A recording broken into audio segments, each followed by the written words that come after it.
身体玄脉与外界靠体内的力量，突破初玄，进阶玄，展出真正的威力。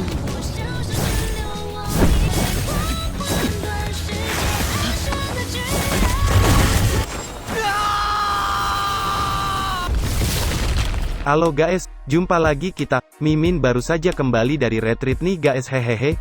Gimana kabar semuanya? Mudahan semuanya baik-baik saja ya. Video kali ini Mimin tidak membahas spoiler BTTH Rana Kaisar, dikarenakan novelnya yang semakin membagongkan saja, meskipun sudah membacanya beberapa kali, namun tetap saja membagongkan guys. Karena itu, video kali ini, Mimin akan membahas donghua baru, berjudul Against the God, Ni Tian Xie Shen, yang baru rilis 6 episode, setelah itu akan Mimin lanjutkan dengan spoilernya. Namun sebelum lanjut ke spoilernya, kita simak dulu ringkasan ceritanya, biar lebih ngehe. Oke, langsung aja kita senggol guys. 你再不手脚，我可就全都看见了。但是会脸红。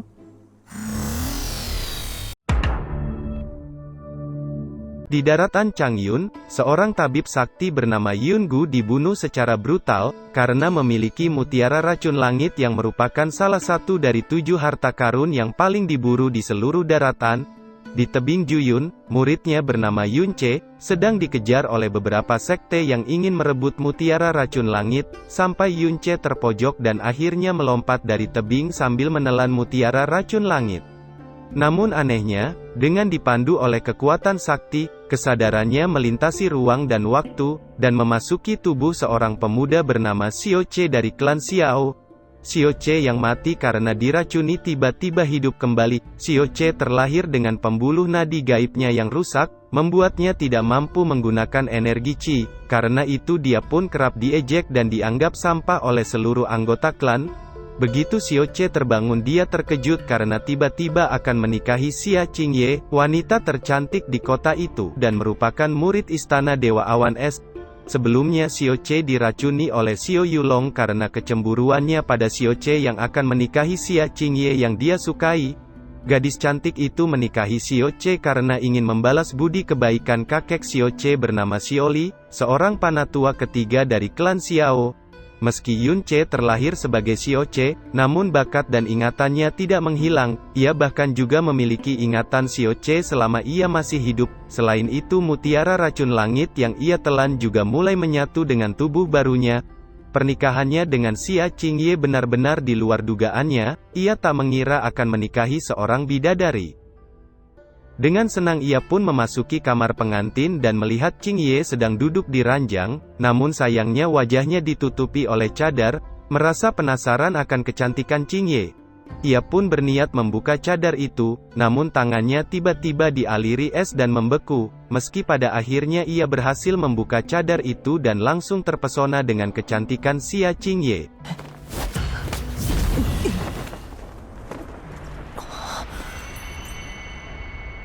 Sebagai murid dari Istana Dewa Awan Es, Qingye dilarang keras berhubungan dengan pria, apalagi terlibat sampai hubungan yang lebih dalam. Sampai satu ketika Xiao Che akhirnya mengetahui beberapa masalah di tubuh Qingye saat menyentuh denyut nadinya, karena melatih teknik Awan Es, membuat nadi gaibnya bermasalah hingga kesulitan mengalami kemajuan kultivasi, bahkan mereka yang berlatih teknik Awan Es akan memiliki umur pendek. Dengan bakatnya sebagai tabib sakti, Xiao Che pun akhirnya berhasil membantu Xia Qingye memulihkan nadi gaibnya. Hal itu membuat Qingye nampak terkagum. Selama sebulan penuh, Xiao Che membantu Qingye membuka aliran nadi gaibnya sampai-sampai Xiao Se dan kelelahan dan kepalanya tertunduk ke punggung Qingyu. 快放开，否则我……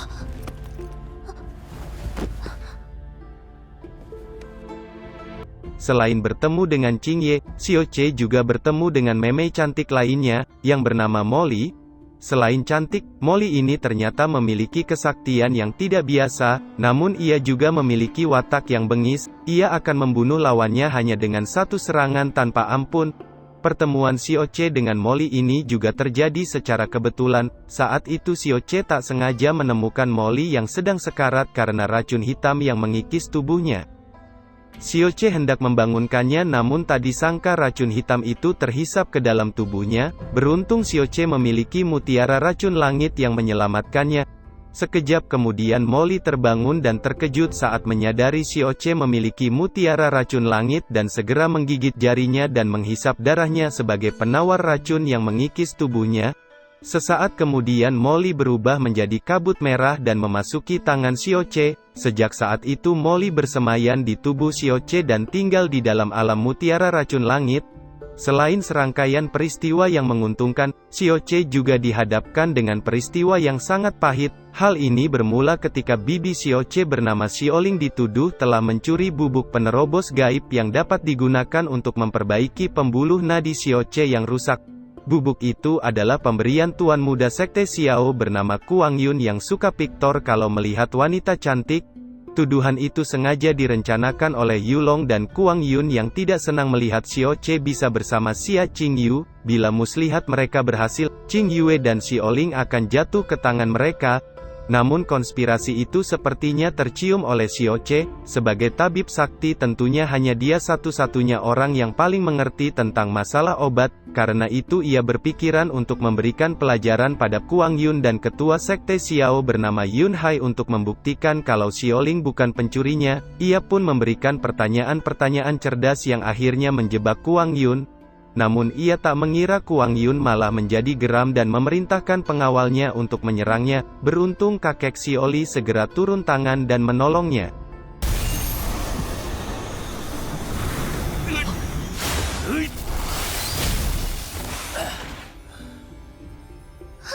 Tapi karena lawan yang lebih kuat, kakek Xiaoli dikalahkan dengan cepat. Melihat pengawal yang akan menghajar kakek Xiaoli, Panatua Moyun, dari sekte Xiao turun tangan dan menghentikan pertarungan. Ia menasehati Kuang Yun untuk lebih menjaga nama baik sekte Xiao sesuai yang diperintahkan ketua sekte Xiao padanya. Awalnya masalah Xiaoling dapat diselesaikan, namun Yulong tiba-tiba membuka aib Xiaoche, dan mengatakan kalau Panatua Xiaoli telah menipu klan Xiao. Semua orang akhirnya tahu kalau Xiaoche bukanlah cucu kandung kakek Xiaoli dan Xiaoche akhirnya diusir dari klan Xiao. Ia diejek oleh Kuang Yun sebagai anak haram. Sebelum pergi Xiaoche bersujud di hadapan kakek Xiaoli yang telah merawatnya selama 18 tahun. Ia berkata apapun yang terjadi, ia tetap menganggap Xiaoli sebagai kakeknya. Di saat Xiaoche akan pergi, Yulong tiba-tiba menghentikannya. Ia meminta Xiaoche untuk menyerahkan surat pernikahannya dengan Qing Ye, dan mengejek Xiaoche sebagai anak haram sehingga tak layak menyimpan surat nikah itu. Yulong mengira kalau Xiaoche akan menyerahkan surat itu padanya, namun Xiaoche malah berjalan ke arah Qing Ye. Xiaoche mengatakan pada Qing Ye kalau pernikahan adalah masalah mereka berdua, bahkan Kaisar Langit sekalipun tidak dapat memutuskannya, dihancurkan atau tidak semuanya ada di tangan Qing Ye. Sebelum pergi dari tempat itu, Xiaoche meminta Qing Ye untuk melindungi kakeknya dan Xiaoling. Di saat Yulong meminta Qing Ye untuk merobek surat pernikahan itu, Qing Ye memberikan jawaban yang membuat Yulong tercengang. 我夫君的话，你没听清楚吗？ Melihat Qing Ye yang keras kepala, Kuang Yun pun menjadi geram dan memerintahkan pengawalnya untuk menghancurkan surat nikah itu. Pertarungan pun tak terelakkan.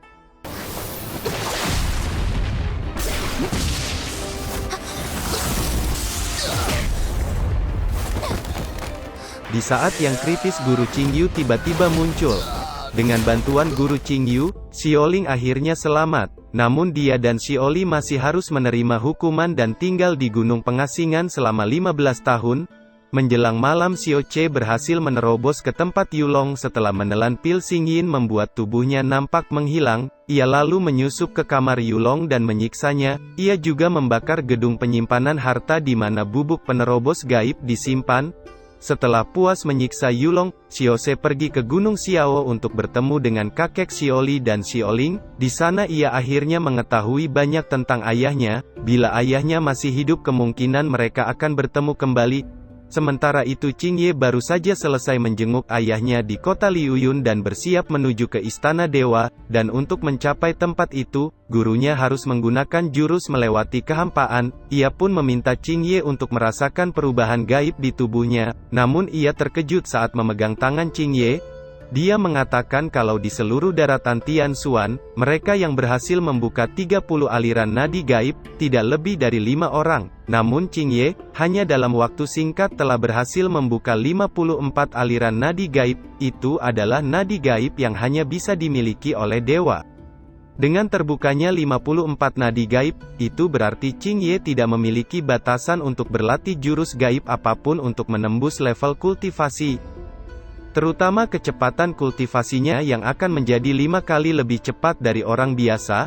Mendengar itu, Qingye nampak terkejut. Ia pun teringat akan perkataan Xiaoche yang mengatakan kalau nadi gaib lancar maka kecepatan kultivasi seseorang akan meningkat 10 kali lebih cepat. Pada pertandingan peringkat Changfeng berikutnya, Qingye pasti akan membuat prestasi yang mengejutkan dan menggemparkan.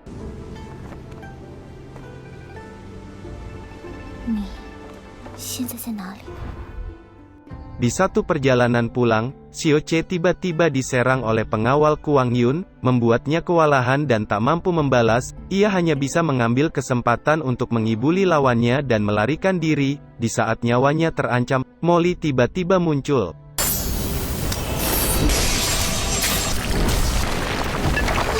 Namun setelah menyelamatkan Xiaoche, penyakit Molly tiba-tiba kumat. Melihat itu Xiaoche memintanya untuk kembali ke mutiara di tangannya untuk beristirahat. Namun Molly menjadi marah dan mencengkram lehernya. Molly tak mengira mutiara racun langit akan memilih Xiaoche sebagai tuannya. Namun karena Xiaoche adalah satu-satunya yang bisa menyelamatkannya, ia pun melepaskannya. Xiaoche terkejut saat mendengar kalau Molly bisa memulihkan nadinya, dengan syarat Xiaofis bisa memenuhi 3 hal yang diminta Molly dengan batas waktu selama 30 tahun. Yang pertama, Xiaoche harus menemukan 3 harta yang sangat langka. Yang kedua, Xiaoche harus mencapai kekuatan alam gaib dalam waktu 30 tahun. Dan yang ketiga, Xiaoche harus berlutut dan menerima Molly sebagai gurunya. Di saat mereka duduk berhadapan, Molly mengatakan alasan kenapa ia sampai diburu dan terkena racun mengerikan. Itu karena setetes darah di tangannya. Molly menceritakan bahwa ada dewa sejati yang terkenal sebagai dewa iblis di zaman kuno. Setelah kejatuhan dewa sejati itu, zaman dewa kuno juga berakhir. Saat dewa iblis jatuh, dia meninggalkan darahnya. Jika darah itu masuk ke dalam tubuh seseorang, maka tubuh orang itu akan menghasilkan nadi gaib dewa iblis. Dia juga akan memiliki kekuatan dewa iblis. Meskipun banyak orang yang mengejar darah itu, namun pada akhirnya darah itu tetap jatuh di tangannya. Molly lalu menelan darah dewa iblis itu. Namun dia tidak merasakan sedikit pun keajaiban yang terjadi pada tubuhnya. Bahkan ia kehilangan nadi gaibnya dan harus memulai dari awal lagi. Karena itu ia ingin memberikan darah itu pada Xiaoche. Xiaoche baru saja akan menolaknya. Namun Molly tiba-tiba menjentikkan darah itu ke dalam mulut Xiaoche membuatnya tersedak dan tanpa sadar menelan darah itu. Sesaat kemudian aliran energi merah mulai menyebar di tubuh Xiaoche membuatnya merasakan kesakitan yang hebat. Energi merah terus menyebar dan mulai menyelubungi seluruh tubuhnya membuatnya semakin kesakitan saat energi panas merah itu nampak membakar tubuhnya. Sesaat kemudian jauh di dalam tubuhnya, sebuah nadi gaib dewa iblis mulai terbentuk dengan cepat. Mengikuti pembentukan nadi gaib dewa iblis itu, perasaan sakit yang membakar semakin hebat dirasakan oleh Xiaoche, seolah tubuhnya akan terbakar kapan saja. Molly mengatakan kalau rasa sakit yang sedang terjadi pada Xiaoche hanyalah rasa sakit yang kecil jika dibandingkan dengan rasa sakit saat jiwanya dilahap. Saat ini nadi gaib awal yang ada di tubuh Xiaoche akan ditelah darah dewa iblis dan digantikan dengan kelahiran kembali nadi gaib baru yang jauh lebih kuat. Sesaat kemudian, Xiaoche tiba-tiba merasakan rasa sakit yang lebih hebat. Ketika aliran energi emas mulai muncul dan menyebar di pohon nadi gaibnya yang baru, aliran energi biru dan merah juga mulai muncul dan menyelubungi tubuhnya, hingga akhirnya aliran energi 3 warna, biru, merah dan kuning meletus dari dalam tubuhnya sebelum akhirnya berubah menjadi pilar cahaya 3 warna yang menembak ke langit di depan banyak tatapan terkejut. Molly juga terkejut saat melihat itu. Ia tak menyangka nadi gaib dewa iblis akan menunjukkan aktivitas sebesar itu. Xiaoche akhirnya berhasil dan merasa senang saat merasakan perubahan nadi gaib di tubuhnya. Namun Molly mengatakan, Meskipun Sioche sekarang telah memiliki nadi iblis, namun itu bukan berarti semuanya akan baik-baik saja. Sioche harus memulainya lagi dari awal dan itu berarti dirinya saat ini hanyalah seorang sampah. Sioche pun hanya bisa mengakuinya saat mendengar itu. Sesaat kemudian Sioche merasakan sesuatu yang aneh di tubuhnya dan melihat ada 7 cahaya bintang yang muncul. Molly mengatakan kalau 7 bintang itu adalah 7 level dari ranah kultivasi 7 tingkat untuk mengaktifkan jurus Dewa Iblis. Intinya nadi gaib iblis itu adalah jurus Dewa Iblis itu sendiri, dan untuk mempelarinya tidak diperlukan latihan khusus, itu secara otomatis sudah tersimpan di dalam nadi gaib iblis. Kemajuan kekuatan level dengan sendirinya akan mengaktifkan kekuatan ranah yang sesuai dengan jurus gaib Dewa Iblis. Hanya dengan menggerakkan pikiran, jurus gaib Dewa Iblis itu akan terbuka dengan sendirinya. Mendengar itu, Sioche pun merasa senang dan segera mencoba membukanya, namun rasa sakit tiba-tiba muncul di dadanya. Molly nampak tak berdaya saat melihat itu, dan mengatakan bahwa untuk membuka ranah kultivasi Dewa Iblis, diperlukan kekuatan yang sesuai, jika tidak tubuh Sioche akan meledak. Setelah mengatakan itu, Molly kembali ke tubuh Sioche untuk beristirahat selama 7 hari. Sioche merasa senang saat melihat itu, dengan nadi gaib Dewa Iblis yang baru, ia akhirnya memiliki kemampuan untuk berlatih. Sejak hari itu, Sioche pun giat berlatih. Hanya dalam waktu setengah bulan ia telah menembus tingkat kedua dari tahap alam gaib dasar. Kemajuan pelatihan yang cepat seperti itu membuat Sioche makin semangat berlatih sampai ia dikejar oleh binatang buas sebagai sarana untuk berlatih. Namun jumlah binatang buas yang datang semakin banyak, hingga Molly yang sedang beristirahat harus muncul dan membantunya. Molly bahkan mengajarkannya jurus bayangan Dewa Bintang saat Sioche akan melompat ke tebing yang lain, namun Sioche hampir terjatuh ke jurang, karena baru permulaan dan belum mahir menggunakannya. Molly mengatakan kalau level Sioche masih di alam gaib dasar, karena itu hanya dapat digerakkan dengan mengandalkan kekuatan dari dalam tubuh, dan hal itu menyebabkan kecepatan dan pemulihan pun sangat lambat. Hanya setelah menembus alam gaib dasar dan masuk ke tingkatan alam gaib, nadi gaib Sioche akan dapat terhubung dengan dunia luar dan menyerap energi spiritual yang tak ada habisnya antara langit dan bumi. Pada saat itu ia baru akan dapat melepaskan kekuatan yang sebenarnya. Mendengar itu Sioche semakin semangat berlatih, dan dalam waktu 3 bulan, dia telah mencapai alam gaib dasar tingkat 4. Menjelang malam saat keduanya tengah bersantai, mereka terkejut dengan 3 sosok yang melintasi langit. 2 di antaranya berada di ranah alam gaib, sementara 1 lainnya berada di ranah alam gaib raja. Sioche baru saja akan mengejar mereka namun Molly menghentikannya dan meminta Sioche untuk menjawab dengan jujur. Mengejar 3 sosok kuat tanpa tujuan, itu sedikit tidak masuk bagi Molly. Sioche mengatakan kalau panggilan yang dia rasakan beberapa hari sebelumnya berada di arah yang sama dengan arah yang sedang dituju oleh 3 sosok misterius itu. Setelah menelan pil Xingyin yang dapat menghilangkan tubuhnya, Sioche pun segera mengejar ketiga sosok itu. Sesampainya di sana, Sioche melihat 3 panatua dari klan Ventian sedang menunggu kemunculan naga api raksasa yang kekuatannya setara dengan alam gaib tingkat 9. Jika mereka berhasil mendapatkan pil gaib naga api, maka tuan muda mereka akan mengalami terobosan besar dan menjadi pemenang dalam pertandingan saat melawan Sekte Xiao dan Istana Awan Es.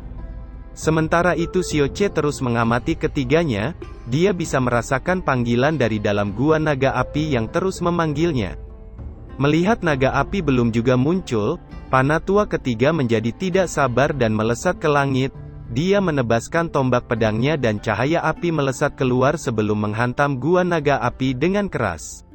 Sesaat kemudian, tempat sekitarnya nampak bergetar ketika semburan api melesat keluar dari dalam gua dan mengenai panatua ketiga yang tak sempat menghindar. Sebelum panatua itu bisa bertindak, semburan api kedua kembali menembak keluar dari dalam gua dan akan menghantam panatua itu. Namun sebelum semburan api menghantamnya, 2 panatua lainnya segera melesat dan membantu panatua itu. Ketiganya segera membentuk formasi pedang Ventian dan melepaskan serangan balasan ke arah semburan api yang meluncur ke arah mereka. Kedua serangan saling menghantam dan meledak menyebabkan ketiga panah tua itu terhuyung mundur beberapa langkah sebelum menstabilkan tubuh mereka. Sesaat kemudian naga api raksasa muncul. Naga api itu mengatakan kalau ketiganya telah menerobos wilayahnya, karena itu mereka bertiga akan mati, dan pertarungan pun akhirnya tak terhindarkan. Menjelang malam saat keduanya tengah bersantai, mereka terkejut dengan tiga sosok yang melintasi langit. Dua di antaranya berada di ranah alam gaib, sementara satu lainnya berada di ranah alam gaib raja. Xiaoche baru saja akan mengejar mereka, namun Molly menghentikannya dan meminta Xiaoche untuk menjawab dengan jujur. Mengejar tiga sosok kuat tanpa tujuan, itu sedikit tidak masuk bagi Molly. Xiaoche mengatakan kalau panggilan yang dia rasakan beberapa hari sebelumnya berada di arah yang sama dengan arah yang sedang dituju oleh tiga sosok misterius itu. Setelah menelan pil Xingyin yang dapat menghilangkan tubuhnya, Xiaoche pun segera mengejar ketiga sosok itu. Sesampainya di sana, Xiaoche melihat tiga panah tua dari klan Ventian sedang menunggu kemunculan naga api raksasa yang kekuatannya setara dengan alam gaib tingkat 9. Jika mereka berhasil mendapatkan pil gaib naga api, maka tuan muda mereka akan mengalami terobosan besar dan menjadi pemenang dalam pertandingan saat melawan Sekte Xiao dan Istana Awan Es. Sementara itu Xiaoche terus mengamati ketiganya. Dia bisa merasakan panggilan dari dalam gua naga api yang terus memanggilnya. Melihat naga api belum juga muncul, panah tua ketiga menjadi tidak sabar dan melesat ke langit. Dia menebaskan tombak pedangnya dan cahaya api melesat keluar sebelum menghantam gua naga api dengan keras. Sesaat kemudian, tempat sekitarnya nampak bergetar ketika semburan api melesat keluar dari dalam gua dan mengenai panah tua ketiga yang tak sempat menghindar. Sebelum panah tua itu bisa bertindak, semburan api kedua kembali menembak keluar dari dalam gua dan akan menghantam panah tua itu. Namun sebelum semburan api menghantamnya, dua panah tua lainnya segera melesat dan membantu panah tua itu. Ketiganya segera membentuk formasi pedang Ventian dan melepaskan serangan balasan ke arah semburan api yang meluncur ke arah mereka. Kedua serangan saling menghantam dan meledak menyebabkan ketiga panah tua itu terhuyung mundur beberapa langkah sebelum menstabilkan tubuh mereka. Sesaat kemudian naga api raksasa muncul. Naga api itu mengatakan kalau ketiganya telah menerobos wilayahnya, karena itu mereka bertiga akan mati, dan pertarungan pun akhirnya tak terhindarkan.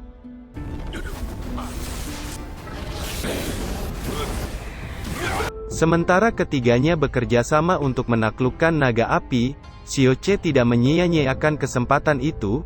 Dengan cepat ia berlari menuju ke arah panggilan yang berada di dalam gua. Baginya pertarungan kedua belah pihak akan berlangsung lama dan itu adalah waktu yang tepat baginya untuk menuju ke dalam gua. Selain itu mereka tidak akan dapat melihatnya. Molly yang melihat itu segera mengingatkannya, dan mengatakan kalau naga api sedang menyembunyikan kekuatannya. Ketiga panah tua itu mengira naga api berada di ranah alam gaib, namun naga api itu sebenarnya telah mencapai alam gaib raja. Saat naga api menunjukkan kekuatannya yang sejati, ketiga orang tua itu akan tewas mengenaskan. Mendengar itu Xiaoche pun terkejut dan segera berhenti. Sesaat kemudian kekuatan naga api tiba-tiba meletus dan menghancurkan formasi hingga ketiga panah tua nampak terhempas. Di tengah ledakan keras, riak energi liar menyebar dan menghantam Xiaoche hingga efek tubuh tak terlihat sekejap hancur dan memperlihatkan sosoknya yang terjatuh ke tanah. Melihat itu, Molly segera mengatakan padanya untuk melarikan diri. Namun naga api tampaknya telah melihat Xiaoche, dan melesat ke langit dan menembakkan banyak bola api ke arah Xiaoche. Dan cerita pun selesai. Nantikan spoilernya guys. Buat yang penasaran sama kelanjutan ceritanya, disubrek dulu guys. Buat yang udah subrek, mudahan dilancarkan rezekinya dan dimudahkan segala urusannya. Oke, sampai jumpa di spoiler selanjutnya. See you and bye.